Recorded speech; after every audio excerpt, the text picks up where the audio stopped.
Allora, devo dire che rispetto ad altri corsi, anche numerosi che ho frequentato negli ultimi tempi, questo corso si è contraddistinto per aver affrontato, tra virgolette, i massimi sistemi della nostra professione,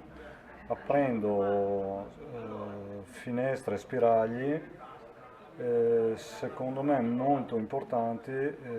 riguardo le potenzialità dei corpi di polizia locale italiani. Quindi rispetto ad una eventuale nuova edizione di questo corso che si dovesse sviluppare negli anni a venire,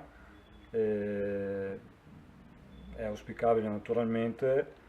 un sempre maggior taglio operativo rispetto ai temi trattati. Anche se devo dire che anche parlare a livello filosofico della nostra professione è importante perché non credo tutti i colleghi, tutti gli operatori di polizia locale abbiano la possibilità di sentire in corsi anche tematici parlare dei massimi sistemi della nostra professione, quindi io l'ho apprezzato anche per questo il corso.